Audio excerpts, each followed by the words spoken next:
The desert heat shimmered in waves across the rocky trail 15 miles south of Carson City, Nevada, in late August of 1878. The sun hung merciless in a cloudless sky, baking the earth until the air itself seemed to writhe. Caleb Blackwood's sorrel gelding picked its way carefully through the scattered sage and creosote bush, ears flicking at the buzz of cicadas and the occasional rattle of a disturbed lizard. The scent of dust and dry vegetation hung thick in the still air. Caleb had been riding since dawn, returning from delivering a string of horses to the cavalry outpost at Fort Churchill. The transaction had gone well. 6 sturdy mounts bred on his ranch, all sold at fair prices. His saddlebags were heavy with gold and silver certificates, enough to see the ranch through winter with money to spare for the barn repairs he'd been putting off. His buckskin coat was tied behind his saddle, his blue cotton shirt darkened with sweat despite the loosened collar. At 34, Caleb Blackwood was a man carved by the frontier, broad-shouldered and lean, his face weathered by sun and wind, his hands calloused from years of hard work. His mind wandered to the tasks waiting at home. The fence line along the northern pasture needed mending. Tom, his ranch hand, would have finished the haying, but the hay would need stacking in the barn loft. Mrs. Murphy would have supper ready, probably her venison stew with biscuits, the smell of which he could almost taste after 3 days of trail food. That's when he saw her. At first, he thought it was a bundle of cloth someone had discarded.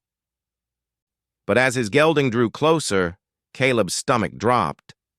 A woman lay sprawled in the dust beside a broken wagon wheel, her cream-colored dress torn and stained with blood. She wasn't moving. Caleb spurred his horse forward, dismounting before the animal had fully stopped. He dropped to his knees beside her, fingers finding her throat. The pulse beneath his fingertips was thready but present. Relief flooded through him. "Ma'am," he said gently, "can you hear me?" Her eyes fluttered open, gray eyes clouded with pain and terror. When she focused on him, she tried to scramble backward, a cry of fear catching in her cracked throat. "Easy now," Caleb said, keeping his voice soft. "I'm not going to hurt you. My name's Caleb Blackwood. I have a ranch about 8 miles north of here. Let me help you." She stared at him, chest heaving with panicked breaths. Her left eye was swollen nearly shut, the skin around it a sickening purple. Blood matted her honey-blonde hair on one side. Her hands bore defensive wounds, knuckles split, palms scraped raw. "Water," she whispered. Caleb reached for his canteen, uncorking it with practiced ease. He slid an arm beneath her shoulders, lifting her gently. She whimpered as the movement jarred what were clearly broken ribs. He brought the canteen to her lips, letting her drink slowly. That's it. Small sips. He studied her injuries with growing anger. Someone had beaten this woman severely. The bruising on her face extended to her neck. Her dress was ripped at the shoulder. "What's your name?" "Charlotte," she managed. "Charlotte Winters." "Miss Winters, I need to get you to my ranch. Can you tell me what happened?" "Who did this?" Fear flashed across her battered face. She shook her head, then winced at the movement. "Please, just get me away from here." Caleb didn't press. Whatever had happened, this woman needed medical attention more than she needed interrogation. He corked the canteen and considered the problem of getting her onto his horse. She clearly had broken ribs, at least 2, possibly 3, and likely a concussion given the head wound. "This is going to hurt," he warned. "I'm sorry, but there's no gentle way to do this." Charlotte nodded, bracing herself. Caleb slid both arms beneath her, one supporting her shoulders and the other under her knees. She bit back a scream as he lifted her, but she didn't fight him. He settled her as gently as possible in front of his saddle, then swung up behind her. His arm encircled her waist, holding her steady against his chest. "My ranch isn't far," he said. "Just hold on." The ride took an hour. Caleb kept his gelding to a walk, but even that gentle pace clearly caused Charlotte agony. She drifted in and out of consciousness, her head lolling against his shoulder. Twice she cried out from nightmares, muttering a name. "Thornton? No. The Ledgers." When the Blackwood Ranch finally came into view, a sturdy log house with a barn and several outbuildings nestled in a valley, Caleb felt a weight lift from his chest. His housekeeper, Mrs. Murphy, was hanging laundry on the line. She looked up at the sound of hoofbeats, her weathered face paling when she saw Charlotte's condition. "Merciful heavens!" Mrs. Murphy dropped the sheet she'd been pinning, rushing forward. "Mr. Blackwood." "What happened?" "Found her on the trail south of town, beaten nearly to death." Caleb dismounted, then carefully lifted Charlotte down. Mrs. Murphy was already at his side, her practiced hands assessing injuries. "She needs the spare room. I'll fetch Dr. Patterson from town." "No!" Charlotte's eyes flew open, wild with terror. "No doctors. No one can know I'm here." Caleb and Mrs. Murphy exchanged looks. "Miss Winters," Caleb said gently, "you have serious injuries. You need medical attention." "I can tend her," Mrs. Murphy said firmly. "Raised 6 children and nursed my husband through more than one accident. I know my way around broken bones and fevers." She fixed Caleb with a stern look. "Help me get her inside, then make yourself scarce. This isn't proper work for a man's eyes." Between them, they managed to get Charlotte into the house and down the hall to the spare bedroom. The room was simple but clean. A iron-framed bed covered in a patchwork quilt, a washstand, a small table with an oil lamp. They laid Charlotte on the bed as gently as possible. "Out with you now," Mrs. Murphy ordered, already reaching for the buttons on Charlotte's torn dress. "I'll call if I need you." Caleb retreated to the porch, too restless to go inside. He unsaddled his horse and turned him into the corral, then spent the next hour pacing between the barn and the house.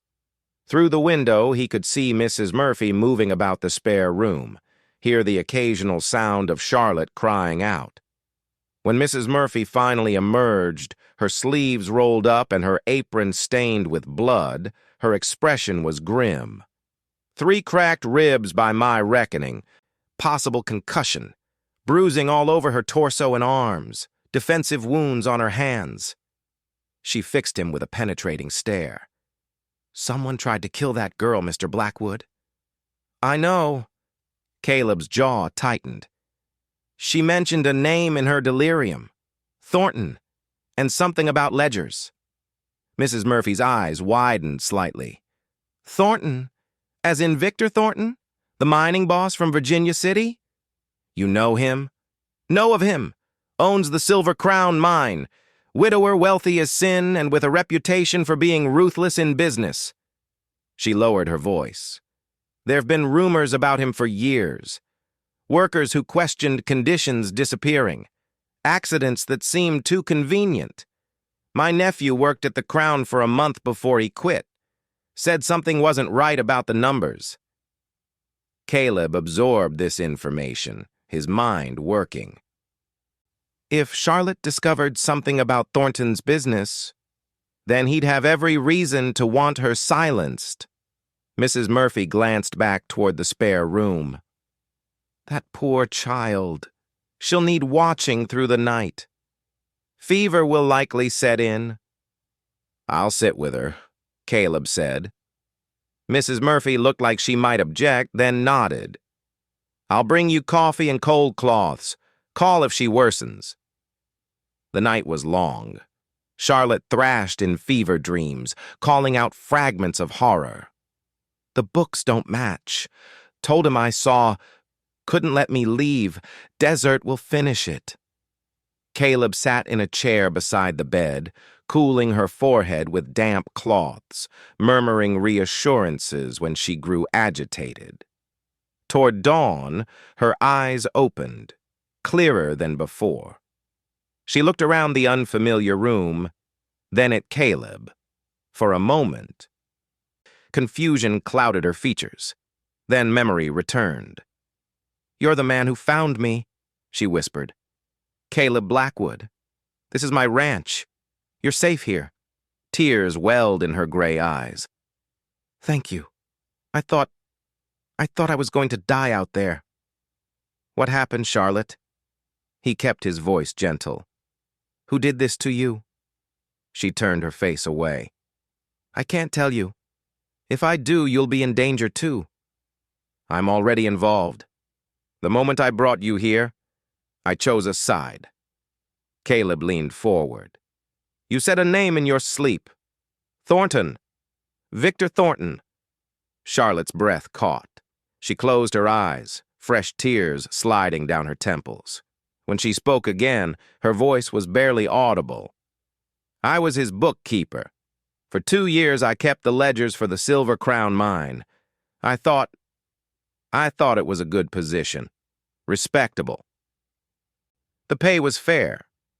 What changed? 3 weeks ago, I noticed discrepancies. Small ones at first. Supplies purchased but never delivered, equipment bought at inflated prices, payroll for miners who didn't exist. I thought perhaps it was clerical errors, so I started checking older ledgers." She opened her eyes, meeting his gaze. "It went back years, Caleb. Hundreds of thousands of dollars stolen. From investors, from workers, from everyone." "You confronted him." "I should have gone straight to the marshal. But I was stupid. I thought if I spoke to Mr. Thornton privately, offered to help him correct the mistakes, he would fix it." Her voice broke. "He laughed at me. Said no one would believe a woman over him. Then he called for his men." If this story is touching your heart already, let me know in the comments where you are watching from, and if you have ever gone through something similar. Also, tell me what you would like me to improve in future stories. Caleb's hands clenched into fists. "They beat you." "They took me to his office after hours. Thornton wanted to know if I'd told anyone, if I'd made copies of the ledgers. I lied, said I hadn't, but he didn't believe me." She swallowed hard. "He had his foreman, Reed Maddox, and another man take me out to the desert. Told them to make it look like I'd been attacked by bandits. They were arguing about whether to shoot me or let me die of exposure when I managed to run. I heard gunshots, but the night was dark. I hid behind rocks until they gave up searching." "And the ledgers? The proof?" Charlotte's eyes met his. "I did make copies. The night before I confronted him, I spent hours reproducing the incriminating pages. I hid them in the church in Virginia City, in the confessional, behind a loose panel. I thought if something happened to me, someone might find them. Then that's where we need to go." Caleb stood, decision made. "Once you're strong enough to travel, we'll retrieve those papers and take them to the authorities. Thornton will answer for what he's done." "You can't. He's too powerful. He has the sheriff in his pocket, half the town council, and his men will be watching for me. If they find me, they'll kill me. If you help me, they'll kill you too." "Let them try." Caleb's voice was steel. "I'm not letting you face this alone." Over the next week, Charlotte healed. Mrs. Murphy proved to be as skilled a nurse as she'd claimed, treating the broken ribs with firm wrappings, cleaning wounds with carbolic solution that made Charlotte hiss through clenched teeth, forcing her to drink bitter willow bark tea 3 times daily for the pain and inflammation. The housekeeper changed bandages twice a day, monitored Charlotte's temperature for signs of infection, and somehow managed to coax food into her patient, even when Charlotte swore she couldn't eat another bite. Caleb visited the spare room daily, usually in the afternoons after finishing the morning's ranch work. He brought books from his small library, volumes of poetry by Whitman and Longfellow, novels by Dickens and Cooper, even a collection of Greek myths his mother had given him years ago. He'd sit in the wooden chair beside the bed, reading aloud when Charlotte was too weak to hold a book herself, simply sitting in companionable silence when she dozed. During those quiet hours, they learned each other's stories in pieces. Charlotte spoke of growing up in San Francisco, the daughter of a shipping merchant who'd built a modest fortune in the China trade. Her mother had died when Charlotte was young. She barely remembered her, just impressions of lavender perfume and gentle hands. Her father had raised her with the help of a stern but loving housekeeper, encouraging her quick mind and talent with numbers. When her father died of pneumonia, just after Charlotte's 16th birthday, the business partners had moved swiftly. Her father's share of the company, which should have gone to Charlotte, was tied up in legal disputes. With no male relatives to advocate for her and no inheritance forthcoming, Charlotte found herself suddenly alone and nearly penniless. She'd taken work as a shop clerk, then parlayed her mathematical skills into a position as an assistant bookkeeper for a dry goods wholesaler. "I worked there for 3 years," she told Caleb one afternoon, her fingers plucking at the quilt. "Saved every penny I could. When I heard about the position in Virginia City, head bookkeeper for a mining operation, with wages double what I made in San Francisco, it seemed like Providence. A chance to build real security, to never be dependent on anyone again." "Until Thornton," Caleb said quietly. "Until Thornton." She turned her face toward the window, watching clouds drift past. "I should have known it was too good to be true." Caleb learned that Charlotte loved Shakespeare, but thought poetry was often too flowery. That she could calculate compound interest in her head, but couldn't carry a tune to save her life. That she missed the ocean with an ache she couldn't quite name, the sound of foghorns and the smell of salt air. That she'd always wanted to learn to ride a horse, but had never had the opportunity. In turn, Charlotte learned pieces of Caleb's history. He'd grown up on a small ranch in California, the youngest of 3 sons. His father had been a hard man, quick with criticism and slow with praise. When Caleb was 19, his father and both brothers had died in a flash flood while trying to save cattle trapped in an arroyo. His mother had followed them within a year, her heart simply giving out from grief. Caleb had sold the California ranch, unable to bear the ghosts that haunted every corner, and moved to Nevada to start fresh. He'd built the current ranch from nothing, filing his claim, constructing the house and outbuildings with his own hands and Tom's help, slowly building a reputation for breeding good horses. "I thought I preferred being alone," he admitted one evening, the oil lamp casting warm shadows across the room. "Seemed simpler. No one to disappoint, no one to lose." "And now?" Charlotte asked. He met her gray eyes steadily. "Now I'm realizing that simple isn't the same as good." The attraction between them grew naturally, like seedlings reaching toward sun. Small moments became weighted with significance.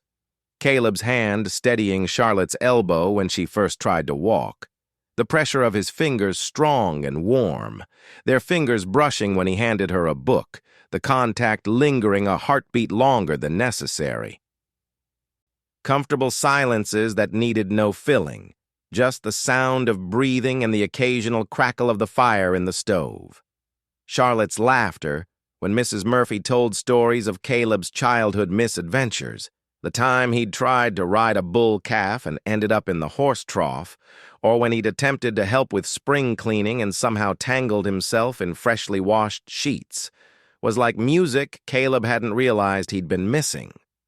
The way her eyes lit up when he entered the room made his chest feel tight in a way that had nothing to do with exertion. 8 days after Caleb found her, Charlotte announced she was strong enough to travel. "Every day we wait is another day Thornton thinks he's gotten away with it," she said, standing by the window of her room, watching the sunset paint the mountains gold and purple. "And another day he might find those ledgers and destroy them." "We'll leave at first light," Caleb said. "Stage to Virginia City takes most of a day. We'll need disguises for you." Mrs. Murphy provided the solution: a severe gray dress with a high collar, a bonnet that shadowed Charlotte's face, a pair of wire-rimmed spectacles. "You'll pass for a governess or school teacher," the older woman declared. "No one will look twice." They traveled by stage, Caleb dressed in his usual ranch clothes, Charlotte playing the part of his hired companion traveling to take up a teaching position. The other passengers, a mining engineer and an older couple, paid them little attention. Charlotte kept her face toward the window, watching the landscape roll past. They reached Virginia City in late afternoon. The mining town sprawled across the mountainside, a chaos of timber buildings, mine works, and humanity drawn by silver. Caleb secured rooms at a modest boarding house run by a woman named Mrs. Chen, explaining that his sister would need privacy for the evening. "The church is near the main street," Charlotte said once they were alone in the small sitting room Mrs. Chen provided. "We should go at dawn before services. Fewer people to notice us." But that night, as Caleb lay awake in his small rented room, unease prickled at the back of his neck. Something felt wrong.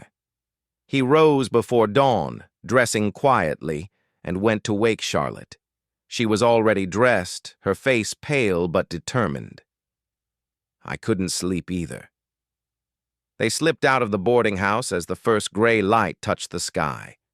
The church stood at the edge of town, a whitewashed building with a modest steeple. Caleb pushed open the heavy door, and they entered the cool, shadowed interior. The confessional booths lined one wall. Charlotte led the way to the third one, sliding into the priest's side. Her hands found the panel she'd described, working it loose with shaking fingers. She reached into the hidden space and pulled out nothing but dust. "They're gone." Her voice was hollow with shock. "The papers are gone." "Looking for these, Miss Winters?" The voice came from the main aisle. Caleb spun to see Victor Thornton standing near the altar, flanked by 2 armed men. Thornton held a sheaf of papers in one hand. "You really should have chosen a better hiding place. Churches are so predictable." Charlotte stood frozen, all color draining from her face. "How did you were seen entering Carson City on the stage yesterday." "I have eyes everywhere, Miss Winters." Thornton smiled, but it didn't reach his eyes. "Imagine my surprise when I learned you'd survived. So resourceful, but ultimately futile." Caleb stepped in front of Charlotte, hand moving toward his gun. "You're not taking her anywhere, Thornton." "You must be the rancher who found her. How noble." Thornton's expression hardened. "Step aside, Mr. Blackwood. This doesn't concern you." "It concerns me plenty." Caleb's voice was calm, but his muscles were coiled, ready. The 2 men flanking Thornton had their hands on their weapons, but they hadn't drawn yet. In a church, with witnesses potentially nearby, even Thornton had to be careful. "Those papers prove you're a thief and a fraud. They're going to the marshal." "I don't think so." Thornton gestured to his men. "Maddox, Garrett, relieve Mr. Blackwood of his weapon. Then we'll take Miss Winter someplace quieter to finish our business." Everything happened at once. Caleb's hand flashed to his gun, drawing and firing in one smooth motion. The bullet struck the papers in Thornton's hand, shredding them and sending the mining boss stumbling backward. Maddox reached for his gun, and the church door burst open. "Nobody move!" The command came from Marshal Dixon, a grizzled lawman Caleb recognized from town. Behind him were 3 deputies, all with rifles leveled. "Drop your weapons, now!" Thornton's men froze. Slowly, they raised their hands. Thornton's face had gone gray. "Marshal, these people broke into my private property." "Save it, Thornton."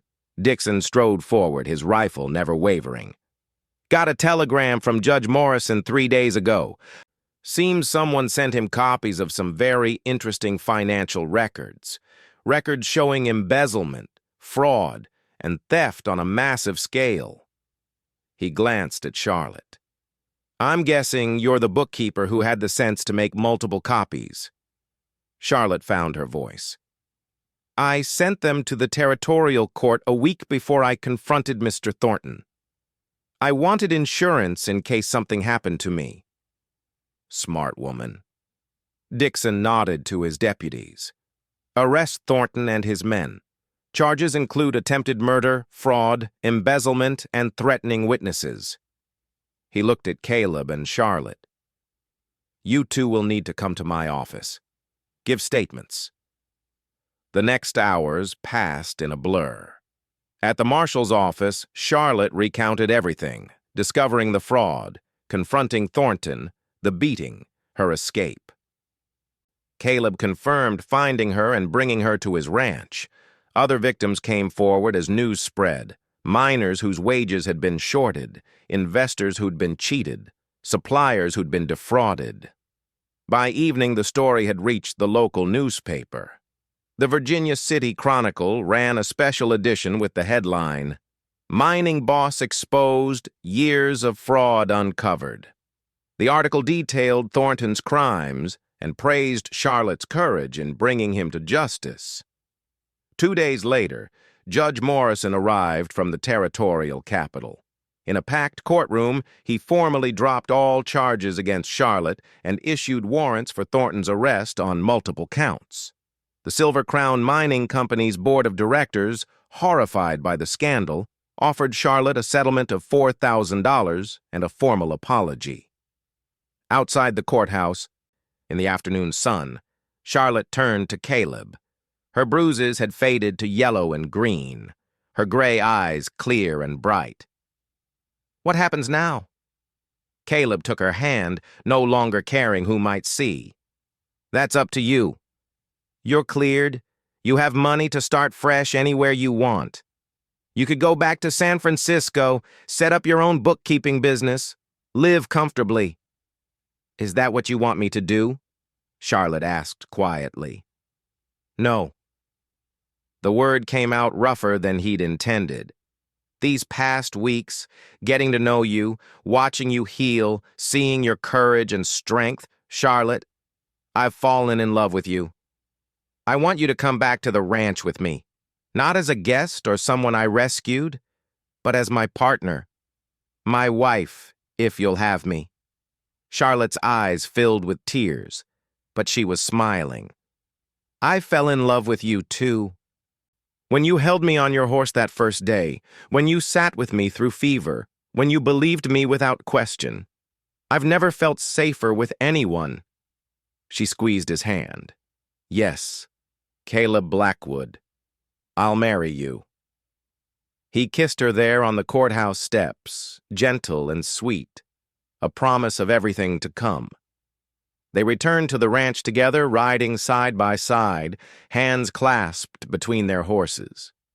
Mrs. Murphy met them on the porch, took one look at their faces, and beamed. "About time," she declared. "I've been planning the wedding feast for days." That evening, as the sun set over the Nevada mountains, Caleb and Charlotte stood on the porch of the ranch house.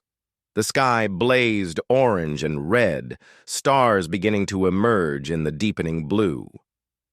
"I want to build a life here," Charlotte said, leaning against Caleb's shoulder. "Use my bookkeeping skills to help other businesses. Make sure what Thornton did never happens to anyone else." "We'll do it together." Caleb wrapped his arm around her waist. "The ranch can always use better financial management, and maybe expand into breeding horses for the cavalry posts." Charlotte looked up at him. "You're really not worried about what people will say? About you marrying a woman with a scandalous past?" "Your past isn't scandalous. It's heroic. You stood up to corruption and nearly died for it.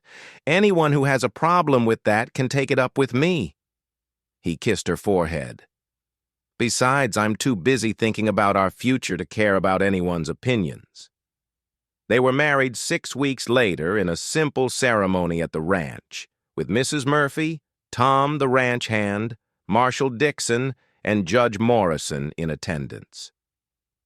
Charlotte wore a dress of pale blue silk, her honey blonde hair loose around her shoulders, her face radiant with joy. In the years that followed, the Blackwood Ranch prospered in ways neither Caleb nor Charlotte had imagined. Caleb's horse breeding operation grew steadily, his geldings becoming known throughout Nevada and California for their temperament and endurance. Cavalry officers specifically requested Blackwood horses, willing to pay premium prices for animals they trusted with their lives. Caleb hired 2 additional hands to help Tom manage the expanding operation. Young Miguel Flores from Sonora, who had a gift for gentle training, and a grizzled former cavalryman named Jack Chen, whose knowledge of military requirements proved invaluable. Charlotte established her bookkeeping and consulting service from a small office they built onto the ranch house. Word of her role in exposing Thornton had spread, and far from being a liability, her reputation opened doors. Ranchers, mine operators, and business owners came seeking her advice, knowing she had both the skill to manage complex finances and the integrity to tell them hard truths when necessary. She helped 3 small mining operations restructure their operations to avoid bankruptcy. She exposed 2 more embezzlement schemes before they could cause major damage. She taught a dozen young women the basics of accounting, giving them skills that would earn them independence. Their first child, Grace Catherine Blackwood, was born on a spring morning 1 year and 3 months after their wedding. She had Caleb's dark hair and Charlotte's gray eyes, and from the moment she drew her first breath, she owned her parents' hearts utterly. Charlotte continued her consulting work even after Grace's birth, sometimes with the baby sleeping in a basket beside her desk while she reviewed ledgers. A son, Daniel Thomas, followed 2 years later, a sturdy, serious boy who looked like a miniature version of Caleb and who preferred the company of horses to people. By age 4, he could name every horse on the ranch and tell you their lineage 3 generations back. When twin girls arrived 4 years after Daniel, Mrs. Murphy declared herself officially outnumbered by children, but was secretly delighted. Emma and Rose were identical in appearance. Both had Charlotte's honey blonde hair and quick smiles, but different in temperament. Emma was bold and adventurous, always climbing trees or trying to rope fence posts. Rose was quieter, happier with a book, showing early signs of inheriting her mother's mathematical mind. The ranch house expanded over the years. They added a proper office for Charlotte, complete with shelves for ledgers and a large oak desk. A nursery became 2 children's bedrooms, then a third. They built a covered porch that wrapped around 2 sides of the house, a place to sit in the evenings and watch the sunset paint the mountains impossible shades of purple and gold. Mrs. Murphy finally accepted the enlarged kitchen Charlotte insisted on, complete with a cast-iron range that made the older woman weep with joy. News of Victor Thornton reached them occasionally, usually through newspapers or travelers passing through. The trial had been sensational, drawing reporters from San Francisco and even New York. The evidence Charlotte had preserved was damning. Page after page of fraudulent entries, false invoices, and stolen wages. Thornton's lawyers had tried every trick they knew, but Judge Morrison was incorruptible and the evidence irrefutable. Thornton was sentenced to 15 years for fraud, embezzlement, and attempted murder. He served 7 of those years in the territorial prison in Carson City before dying of apoplexy, a sudden stroke that left him paralyzed and speechless for 3 days before his heart gave out. The Carson City newspaper devoted 2 paragraphs to his death, noting it with the same indifference the world showed most villains once their power was stripped away. Charlotte read the notice and felt nothing. Not satisfaction, not relief, just a distant acknowledgement that a chapter of her life was truly closed. The Silver Crown mine, placed under new management by court order, flourished. The new owners implemented the safety measures and fair wages Charlotte had recommended in her testimony. Within 3 years, it became one of the most profitable and safest mines in Nevada, proof that ethics and success weren't mutually exclusive. Several of the miners Thornton had cheated tracked Charlotte down to thank her, pressing small gifts into her hands. A silver bracelet, a carved wooden horse for the children, a tin of expensive tea. She treasured these tokens more than all the consulting fees she earned. 10 years after that day, Caleb found Charlotte in the desert. They stood together on the ranch porch at twilight. Their children played in the yard, Grace teaching Daniel how to rope a fence post, the twins singing some song they'd learned from Mrs. Murphy. The ranch house had grown, expanded to accommodate their family. The barn had been rebuilt. Fields of alfalfa rippled in the evening breeze. Caleb pulled a small wrapped package from his pocket. Happy anniversary. Charlotte opened it to find a leather-bound journal, its pages blank and waiting. What's this for? I want to write down our story. How we met, what happened, how we built this life together. For the children, so they'll know that from tragedy can come something beautiful. That courage and truth can overcome corruption. He took her hand. That sometimes the person you rescue ends up saving you right back. Charlotte's eyes shimmered with tears. I was thinking the same thing. That you saved my life that day, but I saved yours too in a different way. You were alone out here, working yourself into the ground, afraid to let anyone close. We saved each other. We did. Caleb pulled her close, kissed her temple. Any regrets about saying yes to a rancher who rescued a half-dead woman from the desert? She laughed, the sound bright and free. Not one regret about marrying a man who saw me at my worst and decided I was worth fighting for, who believed in me when the whole world seemed ready to let me die. They stood there as the stars emerged, one by one, above the Nevada desert. Below them, the ranch hummed with life and love. Children's laughter rang through the evening air. Horses nickered in the corrals. The scent of Mrs. Murphy's cooking drifted from the kitchen windows. From near death to this. From terror to peace. From loneliness to love. Charlotte leaned against Caleb's chest, listening to his steady heartbeat. Sometimes I still can't believe this is real. That I'm here, safe, with you and our children, that I survived. More than survived, Caleb murmured. You thrived. You took everything that happened and turned it into something powerful. You help people now because you know what it's like to be helpless. You fight for justice because you've faced injustice. He tightened his arms around her. You're the strongest person I know. Charlotte Blackwood. She turned in his arms, rising on her toes to kiss him. "We're strongest together." And standing there, surrounded by the life they'd built from ashes and courage, Charlotte knew it was true. The scars from that day in the desert had faded. The nightmares had stopped. In their place was something she'd never expected to have: a home, a family, and a love that had been forged in fire and emerged unbreakable. The stars wheeled overhead. The children's laughter filled the evening air.